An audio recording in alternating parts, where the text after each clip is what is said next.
미국 워싱턴 포스트에서 지난 1000년의 인류 역사에서 가장 중요한 인물을 뽑는 설문조사를 진행했는데요. 1위로 뽑힌 인물이 바로 세계 역사상 가장 넓은 대륙을 차지했던 몽골 제국의 칭기즈칸이었다고 합니다. 이 칭기즈칸이 차지한 땅은 현재 중국 면적의 3배가 넘는 규모였다고 하니까요. 당시 위세가 얼마나 대단했을지 쉽게 짐작을 해볼 수가 있는데요. 그가 세계를 정복할 수 있었던 데에는 척박한 환경 속에서 키워나갔던 꿈이 큰 역할을 했다고 합니다. 당시에 여러 부족으로 나뉘어서 서로 창칼을 겨누며 싸우는 민족의 현실을 보면서 이 부족을 통일해야겠다라는 꿈을 꾸었던 건데요. 많은 이들이 여전히 칭기즈칸을 위대한 인물로 추앙하지만 사실 그보다 더 중요한 건 오늘을 살아가는 우리가 스스로 처한 현실 속에서 꿈을 어떻게 키우고 살아갈지 정립하는 것이 급선무일 것 같다는 생각이 듭니다. 오늘 청산뉴스를 찾아주신 분은요. 남의 꿈이 아닌 나의 꿈을 찾아가는 방법을 소개해 주신다고 하는데요. 김상경 대표님을 큰 박수로 모셔볼게요. 안녕하세요. 안녕하세요. 안녕하십니까. 네, 대표님 오늘 어떤 강연 들을 수 있을까요? 예, 저희 나라가 보면 꿈은 이루어진다는 구호들이 굉장히 많은데요. 사람들은 젊은이들 특히 자기 꿈은 없다고 또 아우성입니다. 그래서 내 꿈을 어떻게 찾고 이룰 건가에 대한 좀 실용적인 얘기들을 나눠보고 싶어서 오게 되었습니다. 꿈을 찾으면 이룰 수 있을까요? 저는 찾는 거하고 이루는 거 별개로 나눠야 된다고 생각을 하거든요. 찾는 것도 굉장히 많은 애정, 심혈을 기울여야 되고 그렇게 찾은 꿈은 또 이루기 위해서 또 그만큼의 에너지가 필요한데 우리는 찾지를 못하니까 이루는 쪽은 아예 가지를 못하는 것 같은데 찾는다고 절대 이루어지는 건 아니다 이 생각을 합니다. 그만큼 또 몰입을 하고 자원을 투입을 해야 가능하겠죠. 네, 좀 꿈에 대한 고민이 많은 분들에게 좋은 이야기를 전해주시면 좋을 것 같습니다. 네, 알겠습니다. 오늘 잘 부탁드리겠습니다. 알겠습니다. 네, 생각이 흐릅니다. 청산뉴스 김상경 대표님의 강연을 박수로 청해 보겠습니다.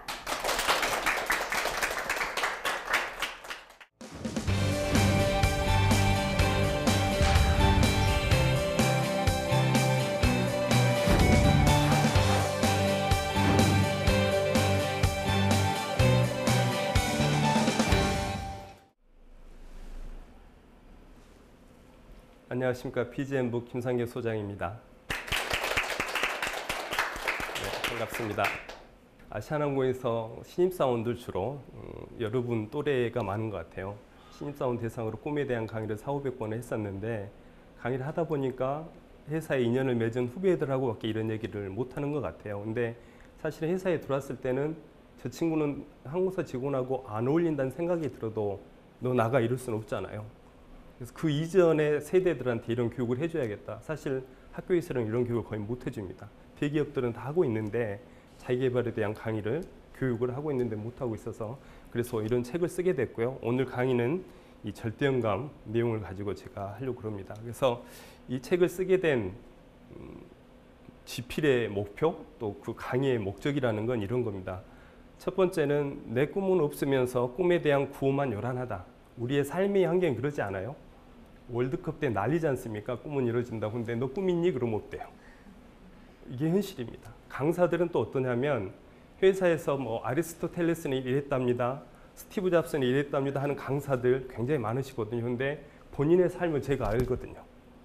그렇지 않은 경우가 많습니다. 제 부모도 그랬고요.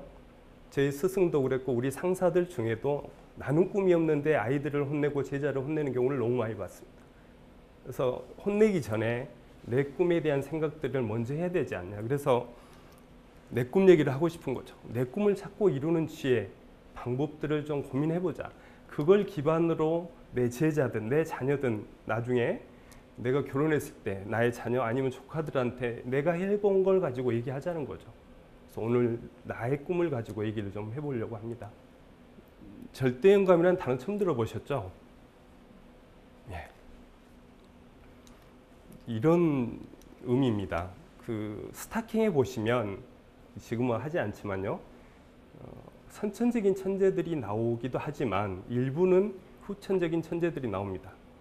선천적인 천재의 가장 대표적인 예가 절대음감이죠. 절대음감을 가진 사람들이 음을 분석을 할까요? 듣는 순간 직감적으로 압니다. 근데 이거는 선천적으로 타고난 천재성이죠. 절대 영감은 내가 어떤 꿈이나 목표에 완전 몰입하다 보면 어떤 자극이 왔을 때, 나의 꿈과 관련된 어떤 자극이 왔을 때 나도 모르게 절대 음감을 가진 사람이 음을 보고 직감적으로 느끼듯이 절대 음감을 가지면 꿈에 대한 자극이 오면 나도 모르게 아이디어가 분출하는 경험을 하게 됩니다. 스타킹의 후반부에, 그러니까 후천적인 천재들을 보면 장애인도 있습니다. 그죠? 지능이 부족한 경우도 있는데 천재성을 발휘합니다. 그거는 자기가 몰입된 어떤 분야에 굉장히 효율적으로 몰입한 결과라는 거죠. 그 얘기를 우리도 할 수 있다는 얘기를 저는 하고 싶은 겁니다. 이런 방법이라면. 제 사례이긴 하지만 여러분도 충분히 할 수 있다고 생각을 합니다. 사실은 깨달음이라는 건 누구나 가지고 있습니다. 살아가다 보면, 그죠? 이게 어떤 스토리일까요? 학교 다니면서 많이 배웠습니다. 원효대사가 당나라로 유학길을 서산대사하고 가다가 해골물을 너무 맛있게 마셨어요. 아침 일어나 보니까 해골바가지에 물이더라. 그래서 깨달음이라는 게 별게 아니구나, 내 마음속에 있는 거구나 하고 다시 되돌아옵니다. 이런 깨달음은 살아가다 보면 누구나 있다는 거죠. 문제는 굉장히 간헐적이고 일시적이라는 겁니다. 한경희 스팀 청소기 혹시 아세요? 그분의 자서전을 읽어보시면 뜨거운 열로 청소를 하고 싶다는 꿈을 꿉니다. 근데요, 이 아이디어, 이 핵심 아이디어라고 그러는데 이 아이디어가 있는 상태에서 청소기가 그냥 뚝 만들어질까요? 뚝딱 만들어지지 않겠죠. 뜨거운 열로 청소를 하고 싶다는 핵심 아이디어를 현실의 물건으로 만들어내려면 다양한 고민들이 필요합니다. 보조 아이디어, 어떤 재료를 쓸까? 전기 안전은 어떻게 해결할까? 그죠? 인터페이스는 어떻게 해야 될까? 포장지는 어떻게 해야 될까? 하는 작은 아이디어들이 붙어서 완벽한 어떤 게 만들어진다는 거죠. 우리 인생도 그렇고요. 업무 개선도 마찬가지입니다. 사람들은 핵심 아이디어가 떠오른 상태에서 잊어버려요. 적어놓지도 않고 좋네 하고 며칠 지나면 바쁜 생활 속으로 들어갑니다. 근데 이거를 키워야 됩니다. 이걸 키울 수 있는 습관이 만들어져야 됩니다. 꿈과 목표를 찾고 이루기 위해서는 깨달음을 일상화를 해내야 된다는 의미가 나한테 절대 영감 능력을 키워야 된다는 거죠. 그러면 그 절대 영감 능력이 내가 가고자 하는 길을 빨리 갈 수 있는 아이디어들을 끊임없이 알려줍니다. 누구나 키울 수 있는 능력이라는 겁니다. 저는요, 이런 생각을 했습니다. 나한테 내 꿈과 내가 찾은 꿈과 목표를 끊임없이 생각하고 행동하게 하려면 나를 어떤 상태로 놔둬야 될까? 어떤 상태를 만들어야 될까? 학교 다니면서 배운 얘기지만 문득 이런 생각이 들어요. 시장통에서 있던 맹자가 장사하는 것만 계속 흉내를 냅니다. 무덤가에 갔더니 곡소리를 흉내를 내요. 그래서 서당 옆으로 갔더니 글 읽는 흉내를 냅니다. 이거는 뭐냐면 사람이 변화를 하려면 일정한 자극을 반복해서 주면 돼요. 반복해서 동일한 자극을 주고 또 주면 대다수 사람은 자기도 모르게 변화가 일어나기 시작합니다. 근데 이 어른이 맹자처럼 되겠다고 서당 옆으로 이사 갈 수는 없지 않습니까? 그죠? 저는 어떤 생각을 하냐면 내 삶에 자극을 줄 수 있는 어떤 도구들을, 어떤 인연들을, 어떤 책들을 내 주변에 자꾸 비치를 해야 된다고 생각합니다. 맹자의 서당을 내 주변으로 끌어당기라는 거죠. 거기서 자극이 오고 감동이 오면 내 가슴이 움직이면서 조금씩 내가 변화가 이루어진다는 걸 스스로 느끼게 됩니다. 그래서 삶에 대한 씨앗이라는 거, 저는 꿈 씨앗이라고 그럽니다. 내 삶에 그런 영감을 주고 자극을 주는 도구들, 인연들, 책들을 자꾸 씨앗을 뿌려놓으면 나는 당연히 변할 수 있다고 생각합니다. 그걸 체험을 했던 거죠. 또 그런 사례들을 굉장히 많은 책을 보고 강의를 다니면서 너무 많이 봤습니다. 장애가 있는데 지능이 부족한데 긍정적인 자극 환경을 자꾸 만들어서 자기 의지를 깨워서 변했던 삶을 많이 봤던 거죠. 나도 그걸 해보자. 어떻게 하면 그걸 효율적으로 할 수 있을까? 이게 제 자기개발의 고민이었습니다.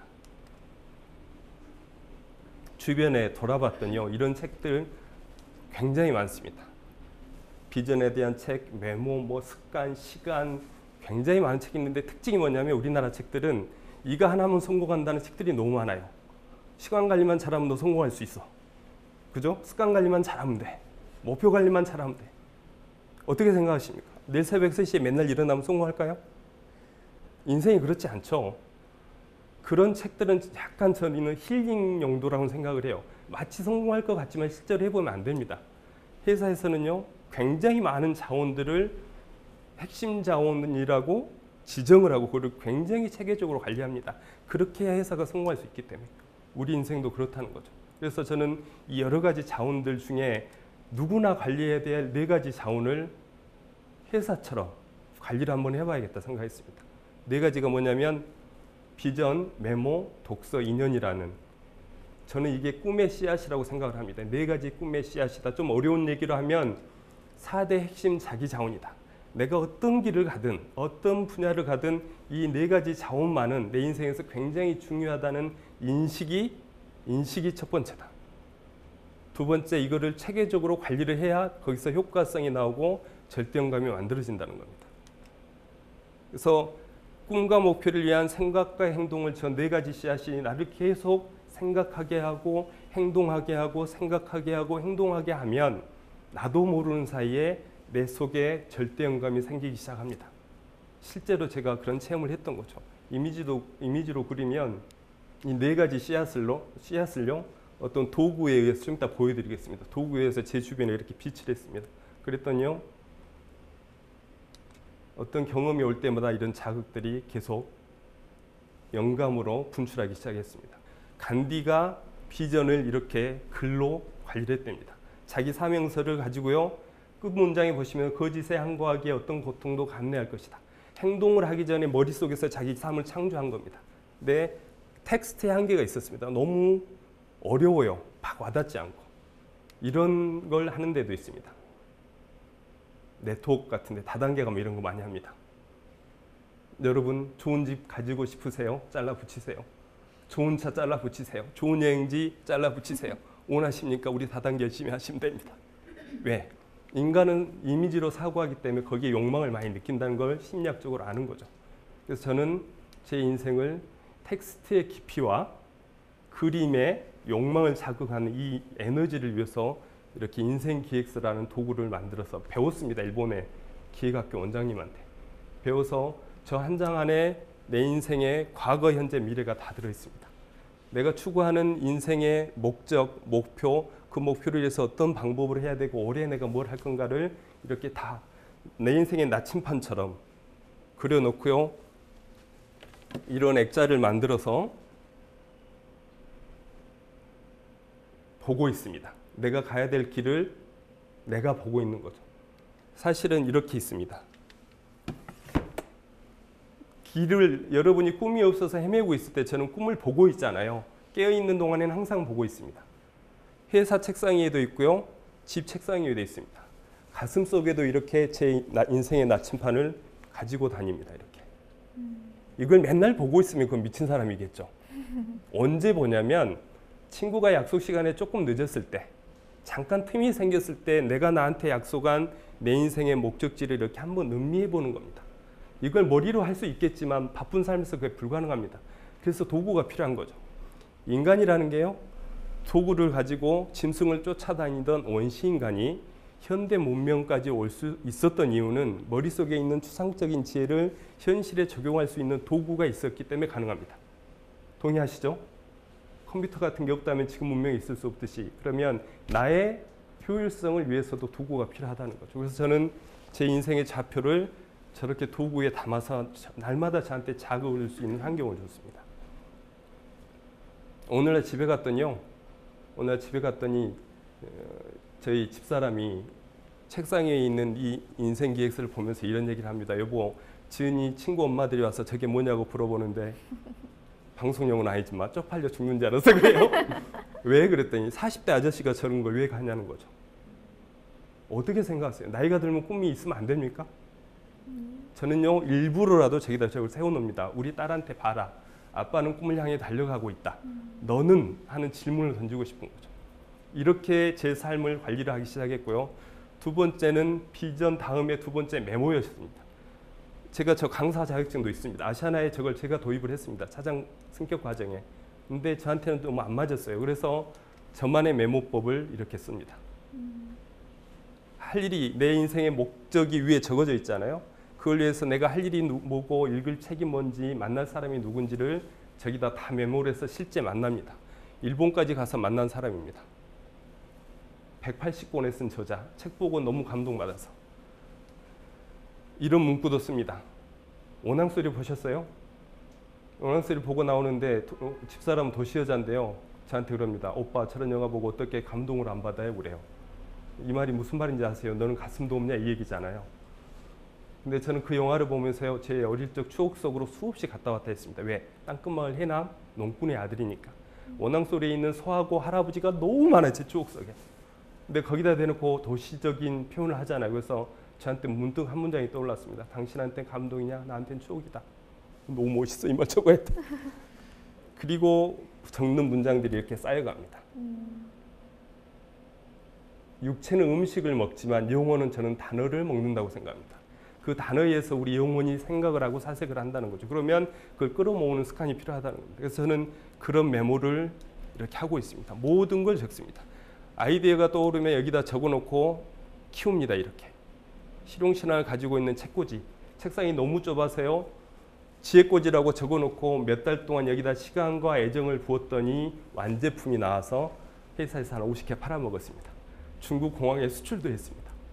작은 씨앗이 시간을 가지고 애정을 갖다 보니까 성장을 하더라는 거죠. 이게 메모라는 메모의 기능입니다. 모든 걸 저는 떠오르면 적습니다. 아시아나 메신저도 제가 개발했고요. 책도 떠오르면 여기다 적어놓고 양생을 합니다. 숙성을 하면 이게 성장하는 걸 느꼈습니다. 세 번째는요. 독서도 저는 이렇게 합니다. 책을 읽고 나면 책의 제목, 페이지 수, 다 읽은 날짜, 어떤 분야, 누가 쓴 책인지 정리하고 여기다 다시 음미를 하고 되새김을 합니다. 책의 감동을 나한테 가져오기 위해서인 거죠. 하얀 라인에 있는 책은 배신감을 준 책입니다. 핑크 라인은 좋은 책, 빨간 라인은 내 인생의 바이블 같은. 이렇게 관리를 하고요. 네 번째, 저는 사람도 만나면 이렇게 되새김을 합니다. 아무것도 없는 사람은 약간 배신감을 줬다거나 실망한 사람, 하나짜리는 배울 게 있는 사람, 두 개짜리는 진짜 본받고 싶은 사람, 세 번째는 내 인생의 멘토. 이 네 가지를요, 이렇게 해서 제 삶에 이렇게 씨앗을 뿌리듯 뿌렸습니다. 일상의 공간에 비전 메모, 독서 인연이라든 씨앗을 뿌려놨더니요, 이 안에서 이것들이 나의 과거, 현재, 미래가 이 안에 다 있지 않습니까? 도구 안에. 어떤 자극이 올 때마다 영감이 툭툭툭 올라옵니다. 제 업무, 개선 아이디어, 개인적인 변화, 발전 아이디어들이 끊임없이 왔다는 거죠. 어렵지 않았습니다. 그게. 나도 모르게 이렇게 됐으니까. 이런 것들입니다. 이런 장난 해보셨어요? 여자들도 합니까? 이런 장난을? 이 나이에 제가 합니다. 누구한테 했을까요? 아들. 와이프한테 했다가 쫓겨날 뻔했습니다. 우리 딸한테 했습니다. 계단 올라가는 궁둥이가 너무 귀여워서 똥침을 몇 번 났습니다. 그랬더니 몇 번 당하더니 갑자기 가다가 아빠 먼저 가 이래요. 저는 이게 무슨 얘기인지 몰랐습니다. 그래서 그래 하고 올라갔더니 뒤에서 가차없는 반격이 올라왔습니다. 아빠 똥침 하면서. 저는 그때 또 하나의 자극, 영감이 올라온 거죠. 나는 진짜 의미 없이 하는 모든 행동들마저도 우리 아이가 그대로 보고 따라하는구나. 그럼 뭘 복제를 해야 될까? 그래서 이런 걸 했습니다. 비슷하죠? 7살짜리 독서 노트입니다. 이걸 따라한 거죠. 10권 읽으면 영화 보여준다 했더니요. 지가 어느 날 이렇게 적어놨습니다. 오빠 엄마 10권 읽으면 영화 보여준다 했죠. 노란색 라인이 10권 라인입니다. 어느 날 집에 갔더니 아빠 30권 읽으면 노래방 가고 싶어 그래요. 저는 속으로 쾌재를 불렀습니다. 네가 나한테 세뇌당하고 있구나. 이 말을 하고 싶어서 지은아 원래 노래방 가는 거야. 절대 얘기 안 하죠. 어느 날은 아빠 150권 읽으면 기차여행 가고 싶어. 너 완전히 세뇌됐구나. 이 말을 하고 싶은데 말은 못하고 흐뭇했습니다. 이게 왜 가능했냐. 아빠의 뒷모습이 그거 하고 있는 걸 보여줬다는 거죠. 두 번째는 어떤 아이디어가 왔을 때 실행을 했습니다. 그런 과정들이 회사의 후배들한테 이런 강의를 해야겠다는 생각을 하게 아이디어, 영감들이 온 겁니다. 내가 했던 시행착오들을 줄이고 좁혀서 후배들한테 나눠줘야겠다. 정재승 박사가 자주 나오시죠, 텔레비에. 이분이요, 트위터에다 이런 거 올렸습니다. 지방 소도시 아이들은 과학자가 뭔지 모르고 삽니다. 여러분들 과학자분들 내가 밥값 내고 교통비 낼 테니까 나하고 시골에 가서 아이들한테 과학자의 꿈을 심어줍시다. 이런 걸 했대요. 그랬더니 10월의 하늘이라는 모임이 만들어지고요. 매월 10월 마지막 주 토요일 날 80명의 과학자들이 시골 가서 꿈을 전하는 강의 활동을 한다는 얘기를 제가 들었습니다. 어떤 경험이 생긴 거죠. 그때 저한테 또 영감이 탁 떠올랐습니다. 나도 해보지 뭐. 회사에 봤더니 우리 승무원들이 맨날 공연을 하러 다녀요. 불우이웃돕기 공연, 고아원 가서 공연, 뭐 노인정 가서 공연, 재능 기부를 하고 있었습니다. 그래, 그러면 정재승 박사가 했던 강연하고 우리 승무원이 하고 있는 공연을 융합을 해보자. 융합시대잖아요. 그래서 회사 가서 기획서를 썼습니다. 강연, 공연, 재능 기부단을 만들어보자. 이렇게 간단한 기획서입니다. 제가 할 일도 아니었어요. 사회공헌팀이 해야 될 일인데 아이디어는 저한테 떠오른 거죠. 그랬더니 50만 원 우수 아이디어상을 받았습니다. 그리고 실제 광화문에 가서 이렇게 승무원이 되고 싶은 친구들을 모아놓고 강의를 했습니다. 제가 꿈 강의를 하고요. 원래 이게 4시간짜리 강의를 제가 하고 있는 겁니다. 승무원들이 축하 공연을 하고 그중에 한 명이 직업 강연을 하는 거죠. 그 다음에는 광주 가서 조종사들하고 똑같은 걸 했습니다. 아주 작은 경험들이 어떤 영감을 주더라는 거죠. 왜? 내가 드림 마이스터라는 꿈에 몰입이 돼 있고 그걸 생각할 수 있는 도구적 환경을 만들어 놨더니 어떤 경험이 왔을 때 아이디어로 계속 올라오더라는 거죠. 제가요, 아이를 데리고 141촌이라고 합니다. 기업들이. 아시아나만 하는 게 아니고요. 많은 기업들이 하고 있는데 시골에 가서 도와주고 다음날 사진 찍기 목적으로 이걸 많이 하죠. 홍보 목적이 많죠. 그래서 멀리는 안 갑니다. 강원 경기 이남으로 내려가면 그 다음날 활용이 어려워서 저희는 홍천 가서 하고 있는데 또 영감이 탁 떠올랐어요. 땅끝마을 해남 우리 부모님한테는 내가 도와준 적이 없는데 그래서 또 회사 가서 또 기획서를 썼습니다. 해남으로 내려가자. 해남 가서 꿈 강의를 하자. 이 아이디어가 떠올라서 이렇게 썼습니다. 이분은 제 친형입니다. 해남군청의 친형. 형, 내 이름 지워버리고 군수님한테 올려. 나머지는 내가 작업할게 해서 성공해서 내려갔더니 우리 해남 촌놈 후배들이 이렇게 모여 있었습니다. 가서 동일한 강의를 했던 거죠. 아주 사소한 아이디어들이 영감으로 이렇게 우러나는 경험들을 이 4가지 자원관리를 통해서 경험을 너무 많이 했습니다. 해남 공무원하고 전화하다가요. 군 말고 면단위 학생들 좀 보내주세요 그랬더니 면단위 학생들은 돈이 없대요. 버스비가. 임대를 해야 되는데 그래서 하원을 직접 찾아갔습니다. 이 작은 학교에서 중고등학생이 다 공부를 하고 있습니다. 여기 가서 동일하게 이런 강의를 했었다는 거죠. 이 친구는 잠도 한숨도 못 잔 애를 홍콩 비행 갔다 오는데 공항에 기다리고 있다가 가자 하고 내려갔습니다. 수많은 아이디어들, 아시아나 독서스쿨, 아시아나 독서클럽, 아시아나 사내도서관 아주 작은 제 개인적인 사례지만 왜 말씀을 드리냐면 우리가 4가지 자원에 대한 인식이 없다는 생각을 많이 했어요. 내 소중한 자원인데 그 자원 관리를 거의 안 하고 있습니다. 그 중에 하나를 하든가 안 합니다. 그래서 저는요, 이 4가지 자원에 꼭 이 양식을 쓰라는 게 아닙니다. 4가지 자원에 대한 인식이 필요합니다. 내 소중한 자원이다. 이게 충돌하고 융합을 해서 나의 목표나 꿈이 이루어진다는 인식이 필요하고요. 자기에 맞는 도구를 찾아서 이 4가지는 확실히 관리를 하셔야 됩니다. 그러면 저는 누구한테나 절대 영감, 절대 열정은 당연히 만들어진 자연스러운 결과라는 생각을 합니다. 저뿐만이 아니고 굉장히 많은 작가와 강사를 통해서 그 사례들 너무 많이 경험을 했습니다. 그래서 여러분도 이런 도구적인 자기 개발에 대해서 좀 인식을 하고 자기 효과성을 만드는데 차용을 했으면 좋겠다는 생각을 합니다. 감사합니다. 마치겠습니다.